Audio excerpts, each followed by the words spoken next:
எல்லா மனிதர்களுக்கும் மீன் பிடிக்க கத்து கொடுத்தோம்னா மொத்த கடலுமே காலி ஆகிரும்னு சொல்றாங்க. வணக்கம், நான் சஜானா ஹுசைன். நீங்கள் பார்த்து கொண்டிருப்பது ஈகோ இந்தியா நிகழ்ச்சி.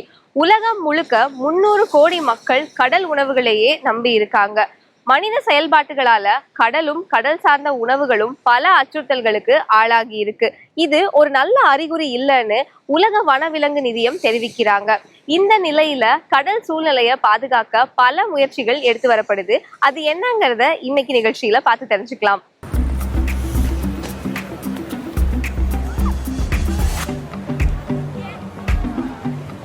ஒரே நேரத்துல அதிக அளவுல மீன்கள் பிடிக்கப்படுறதுனால மீன்களின் இனப்பெருக்க எண்ணிக்கை எதிர்பாராத அளவுல குறைஞ்சிக்கிட்டு வருது. இந்த அழுத்தத்தால மீன்களின் முன்னேற்றமும் அவற்றின் செயல்முறையும் அதிக அளவுல பாதிக்கப்படுது. இதனால மீன்களின் எண்ணிக்கை கொஞ்சம் கொஞ்சமா குறைஞ்சிக்கிட்டே வருது. இந்த ஆபத்தான நிலைக்கு விழிப்புணர்வு ஏற்படுத்திட்டு இருக்காங்க தமிழகத்தின் கடலோர பகுதியை சேர்ந்த ஒரு பெண்மணி. மீன்களுக்கும் மீன்பிடி தொழிலுக்கும் ஒரு நீடித்த வளர்ச்சி ஏற்படுத்தி தரக்கூடிய எதிர்காலத்தை உறுதிப்படுத்தி இருக்காங்க. அது என்னன்னு பார்க்கலாம். சென்னையில் உள்ள கடலோர பகுதிகளில் மீனவர்களின் வலைகளில் பல்வேறு வகையான கடல் உணவுகள் கிடைக்கின்றன. ஆனால் இவற்றில் மிக குறைவான அளவையே மக்கள் வாங்கி செல்கிறார்கள். கடல் சூழல் செயற்பாட்டாளர் திவ்யா கர்நாட் ஒவ்வொரு நாளும் பல 100 கிலோகளுக்கும் மேல் கடல் உணவுகள் வீணாவதாக கூறுகிறார். இந்தியா போன்ற உயிர் பல்வகைமை அதிகமாக உள்ள நாட்டில் பலவிதமான மீன்கள் பிடிக்கப்படுகின்றன. ஆனால் அதிக விலை கிடைக்கக்கூடிய முக்கியமான சந்தைகளான நகர்ப்புற சந்தைகளில் உள்ள மக்கள் சில இனங்களை மட்டுமே வாங்குகிறார்கள். மெட்ரோ நகர மக்கள், அவை கடலோர நகரங்களாக இருந்தாலும் சரி, 6 முதல் 15 இனங்கள் மட்டுமே அதிகபட்சமாக சாப்பிடுகிறார்கள். ஆனால் மீனவர்கள் சுமார் 100 இனங்களை பிடிக்கிறார்கள். அழிந்து வரும் இனங்களை பற்றி நாம் பேசவில்லை. டால்பின்கள், கடலாமைகள் போன்றவற்றை பற்றி பேசவில்லை. சாப்பிடக்கூடிய 100க்கும் மேற்பட்ட மீன் இனங்கள் பிடிக்கப்படுகின்றன. மக்கள் 6 முதல் 15 இனங்களை மட்டுமே சாப்பிடுகிறார்கள். மற்றவை என்ன ஆகும்?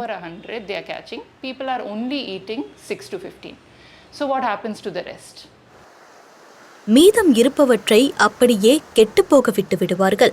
திவ்யா கர்நாட் மீன் குவியல்களை கடற்கரையில் வழக்கமாக பார்ப்பதாக சொல்கிறார். இந்த கடல் பாம்பை போல ஏதாவது உயிருடன் இருந்தால் அவற்றை இவர் கடலுக்குள் சேர்க்க உதவி செய்கிறார். ஆனால் பெரும்பாலும் விற்கப்படாத இறந்த மீன்கள் கடலில் தான் கொட்டப்படுகின்றன. மீன்கள் குறைந்து வரும் நேரத்தில் இது மீனவர்களுக்கு நல்லதல்ல. வித்தியாச மீன்னா அது சில மீன் சொல்லுவோம், அது நிறைய பேர் தெரியாது. வந்துட்டு மடவை மீன் சொல்லுவோம், அது நிறைய பேர் தெரியாது. அது சில பேர் கஷ்டப்பட்டு வாங்க மாட்டாங்க. புதுசாக நம்ம பேர் சொல்லும் போது நான் எந்த மீன் சாப்பிட்டதே சொல்லுவாங்க, நீங்கள் சாப்பிட்டு பாருங்க அப்படின்னு நம்ம சொல்லுவோம். ஆனால் அவங்க தயங்குவாங்க வாங்குறதுக்கு. சென்னையில் இருக்கும் நுகர்வோர் அந்த பருவ காலத்தில் கிடைக்காத மீன்களையோ அல்லது இந்த ஊரில் இல்லாத மீன் இனங்களையோ கேட்பதாக தெரிவிக்கின்றனர். வழக்கமாக நண்டுகள், இறால்கள்லாம் வாங்குவேன். மீன்கள் இருந்தால் வறுப்பதற்கு காணாங்கத்தை இல்லைன்னா அயில மீன்களை வாங்குவேன். நான் மீன்கள்ல எந்த விதமான பரிசோதனை முயற்சியும் செய்யறதில்ல. என்னால் மீன்களை நன்றாக பார்த்து வாங்க முடியாது. ஆகவே பரிசோதனை முயற்சிகள் கிடையாது. கடந்த சில வருடங்களாக என்ன வாங்குறோமோ அதையே தான் வாங்கிக்கிட்டு இருக்கோம். மீன் சந்தையில் இன்சீசன் ஃபிஷ் நடத்தும் ஃபிஷ் வாக் என்ற செயல்பாட்டில் மீலா பங்கு கொள்கிறார். எந்த கடலோர பகுதியில் இருக்கிறீர்கள் என்பதை பொறுத்து எந்த இனங்களை சாப்பிடுவது பாதுகாப்பானது, எந்த இனங்களை தவிர்க்க வேண்டும் என்பதை உங்களால் பார்க்க முடியும். இது நல்லா இருக்கு. இதுல ரொம்ப தகவல்கள் இருக்கு. எல்லாரும் இதை தெரிஞ்சுக்கிறது ரொம்பவே அவசியம். மீன் நடை முடிந்த பிறகு அதில் பங்கேற்றவர்களிடம் மீன் வாங்க சொல்கிறோம். ஒரு தனித்துவமான இனத்தை புதிதாக பிடித்ததை கண்டுபிடிக்க சொல்வோம். சிலர் வழக்கமாக காணாங்கத்தை அல்லது மத்தி மீனை வாங்குவார்கள். ஆனால் மீன் நடை மேற்கொண்டோமே என்பதற்காக சிலர் ஒரு பரிசோதனை முயற்சியாக வேறு சில மீன்களை வாங்குவார்கள். திவ்யா கார்னட் மற்றும் அவரது ஆராய்ச்சியாளர்கள் உள்ளூர் மீனவர்களோடு நெருக்கமாக பணியாற்றி இனப்பெருக்க சுழற்சிகள், சில இனங்களின் இருப்பு ஆகியவற்றை புரிந்து கொள்கிறார்கள். எங்களது மீன் நடையின் போது இந்த போஸ்டரை மக்களுக்கு தருகிறோம். ஆகவே இதை பார்த்து எந்த மீன்கள் பருவ காலத்துக்கு ஏற்றவை என்று தெரிந்து கொள்வார்கள். பிறகு ஒரு சோதனை வைப்போம். வெளியில் சென்று நீடித்த வளர்ச்சி கொண்ட செயல்பாடுகளை செய்யும் மீனவர்களால் பிடிக்கப்பட்ட புதிய மற்றும் பருவ காலத்துக்கு ஏற்ற மீன்களை கண்டறிந்து வாங்க சொல்கிறோம். கூடுதல் விழிப்புணர்வு மற்றும் இன்னும் புதிய விஷயங்களை சுவைக்கும் ஆர்வம் இருந்தால் சென்னையின் கடற்பகுதிகளிலிருந்து கிடைக்கும் சிறப்பான கடல் உணவுகளுக்கு மதிப்பளிக்கும் ஒரு உணவு பழக்கத்தை உருவாக்க முடியும் என்று திவ்யா கார்னட் நம்புகிறார். துர்கா பூஜை, வங்காளி வருடப்பிறப்புன்னு மேற்கு வங்க மாநிலத்துடைய பல பண்டிகைகள்ல ஒரு முக்கியமான அங்கமா இருக்கு ஹில்சா மீன். இந்த மீனை அங்க இலிஷ் மார்ச்னு சொல்றாங்க. மேற்கு வங்க மக்களுக்கு மிகவும் விருப்பமான நன்னீர் மீனான இந்த ஹில்சா தற்போது குறைந்து வரதா கள ஆய்வுகள் தெரியப்படுத்துது. பல்வேறு மீன் இனங்களுக்கும் இதே நிலைதான் இருக்கு. இந்த பிரச்சனையை சரி செய்ய மீனவர்களும் சமூக செயல்பாட்டாளர்களும் என்ன செய்யறாங்கன்னு வாங்க தெரிஞ்சுக்கலாம்.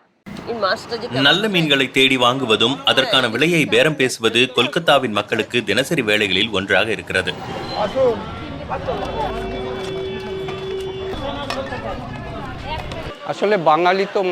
மேற்கு வங்கத்தில் இருக்கும் நாங்கள் மீனும் அரிசி சோறும் சாப்பிட்டு தான் வளர்ந்தோம். மீன் இல்லாத வாழ்க்கையை பெங்காலியால் கற்பனை செய்யவே முடியாது. ஒவ்வொரு நாளும் ஒரு முறையாவது மீன் அல்லது ஒரு கடல் உணவை நிச்சயம் பெங்காலிகள் சாப்பிடுவார்கள். இது போன்ற சந்தைகளில் ஆயிரக்கணக்கான கிலோ மீன்கள் விற்கப்படுகின்றன. ஸ்ரீதம் பிஸ்வாஸ் போன்ற மீனவர்கள் அருகிலுள்ள பகுதிகளில் இந்த மீன்களை பிடிக்கிறார்கள்.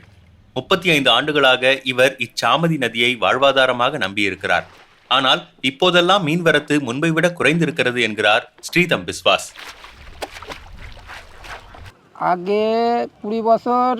2000 வருஷத்துக்கு முன்னாடி இங்க நிறைய மீன்கள் கிடைக்கும். இப்ப அதுல பாதி தான் கிடைக்குது. நிறைய மீன்கள், குறிப்பா பல வகை இறால்கள் இங்க ஏராளமாக கிடைக்கும். இந்த நதிக்கே இறால்களை முன்வைத்து தான் பேரே வச்சாங்க. வலை வீசி ஒரு நாளைக்கு 100 கிலோ மீன்கள் பிடித்த ஒரு காலம் கூட இருந்தது. 20 கிலோ 30 கிலோ 50 கிலோ சுமாய்த்து 1 குவிண்டால் வேதேசு. உலகிலேயே அதிக மக்கள் தொகை அடர்த்தி கொண்ட பகுதிகளில் இதுவும் ஒன்று. இப்பகுதியின் ஊடாக இச்சாமதி ஆறு ஓடுகிறது.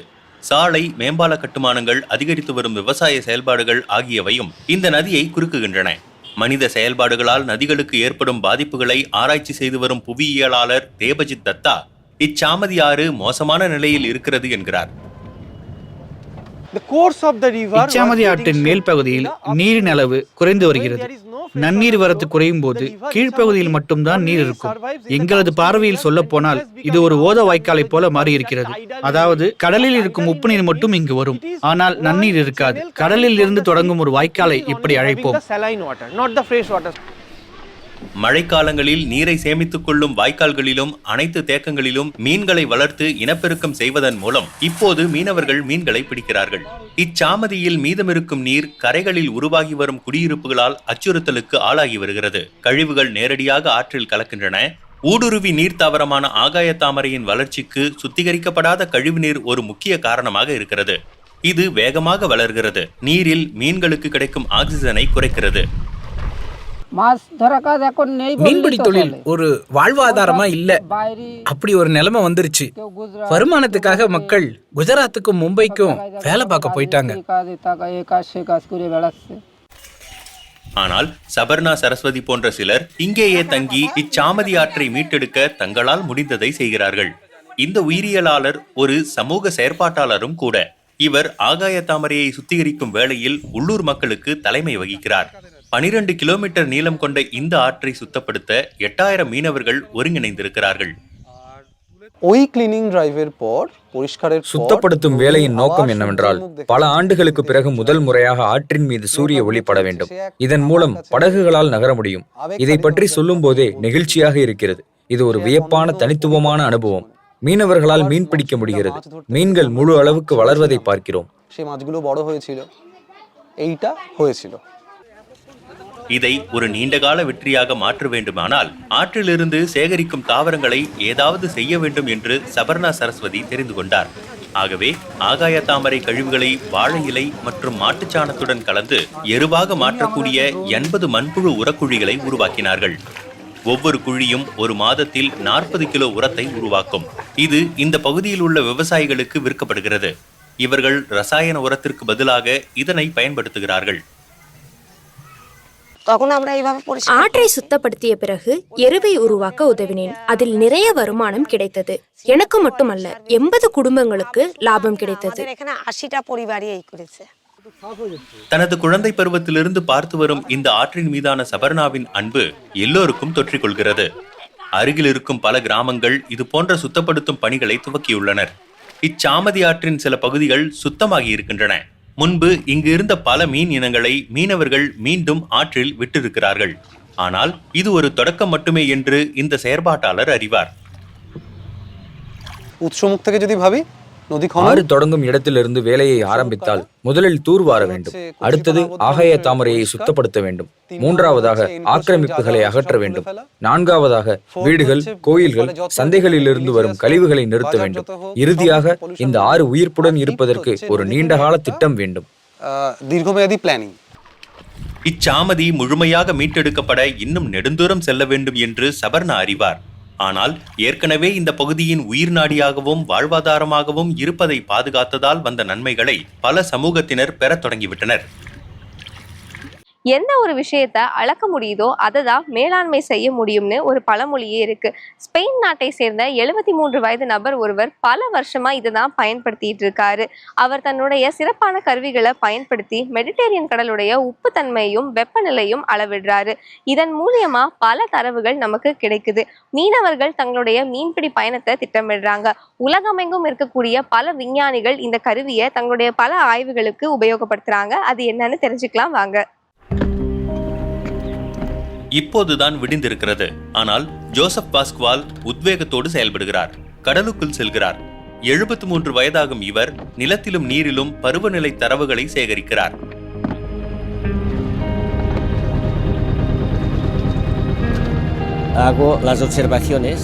கடலுக்குள்ள பயன்படுத்தக்கூடிய ஒரு சிறப்பு தெர்மாமீட்டரை உபயோகப்படுத்துறோம்.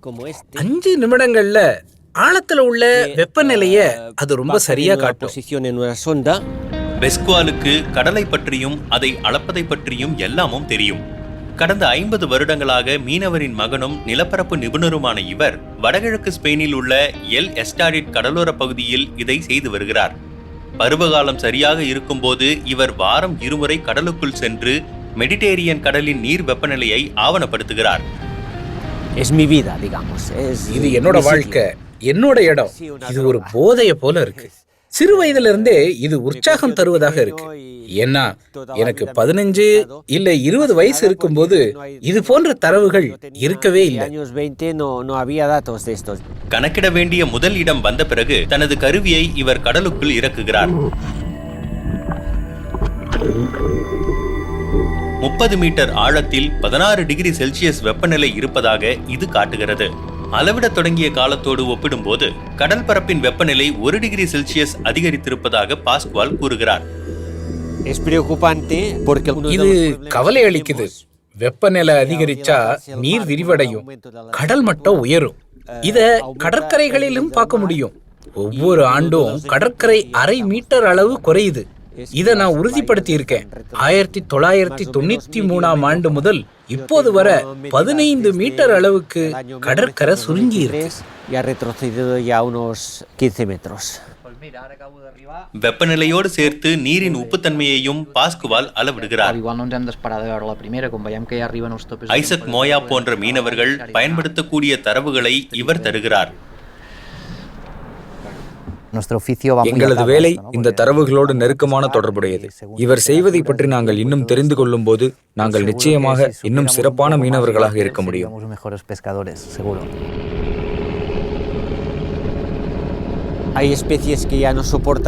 அதிகரிச்சுக்கிட்டு வர்ற வெப்பநிலைகளை சில மீன் இனங்களால தாங்கவே முடியாது. அதே நேரம் வெப்பநிலை அதிகமான நீர்ல மீன்கள் தெற்குல இருந்து வடக்கு நோக்கி வந்துகிட்டே இருக்கு. ஜோசப் பாஸ்குவால் இந்த பகுதியின் அளவுகளை துல்லியமாக எழுதுகிறார். பிறகு அங்கு உள்ள சுற்றுலா தகவல் அலுவலகத்தில் உலகில் உள்ள எல்லா விஞ்ஞானிகளும் பயன்படுத்தக்கூடிய ஒரு இணையதளத்தில் இந்த தகவல்களை ஏற்றுகிறார். ஒரு அமெரிக்க வணிக இதழ்ல என்னோட தரவுகளை நாசா பார்த்தது. தங்களோட சொந்த தரவுகளோட அதை ஒப்பிட்டது. தங்களுடைய செயற்கைக்கோள்கள் சரியாக வேலை செய்கின்றன என்பதை இதன் மூலம் உறுதிப்படுத்திக் கொண்டதாக நாசா தெரிவித்தது. பல ஆண்டுகளாக தரவுகள் சேகரித்து வரும் பாஸ்கலின் செயல்பாடு பார்சிலோனாவிலும் ஒரு தாக்கத்தை ஏற்படுத்தி இருக்கிறது. இங்கு உள்ள கடல் ஆராய்ச்சி கழகத்தில் காலநிலை மாற்றமானது விலங்குகள் மற்றும் தாவரங்களையும் மனிதர்களையும் எப்படி பாதிக்கிறது என்று விஞ்ஞானிகள் தேடுகிறார்கள். குறிப்பாக ஆர்டிக் பகுதி பாதிக்கப்பட்டிருப்பதாக கடல் ஆராய்ச்சியாளர் ஜோர்டி சாலட் குறிப்பிடுகிறார். மெடிடேரியன் கடலும் பாதிக்கப்படுகிறது. மற்ற கடல்களை விட இங்கு கடல் பரப்பில் பெரிய மாற்றங்களை பார்க்கிறோம். ஹாட்ஸ்பாட்ஸ் என்று அழைக்கப்படும் வெப்பமான பகுதிகளில் மெடிட்டரேனியன் கடலும் ஒன்றாகிவிட்டது.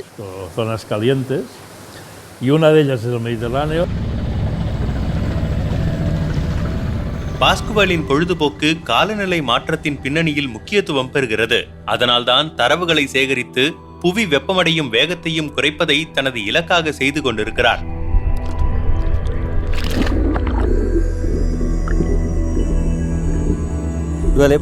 இது இயற்கையான சுழற்சி இல்ல என்பதால வருத்தத்துக்குரியது.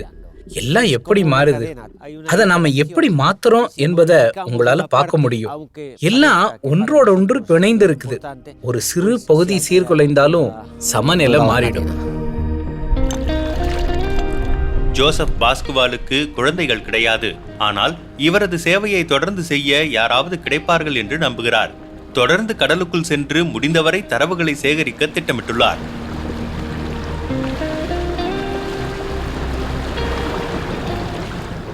அடுத்த முறை நீங்க கடல் சார்ந்த உணவுகள் எதையாச்சும் சாப்பிடுறப்ப அது எங்க இருந்து எப்படி வருதுன்னு கொஞ்சம் யோசிச்சு பாருங்க. நீங்க சின்ன வயசுல நிறைய பார்த்து இப்போ குறைஞ்சிருக்கிற கடல் சார்ந்த உணவுகள் ஏதாவது இருந்தா அதை எங்களுக்கு தெரியப்படுத்துங்க. அடுத்த வாரம் மீண்டும் சந்திப்போம். நன்றி.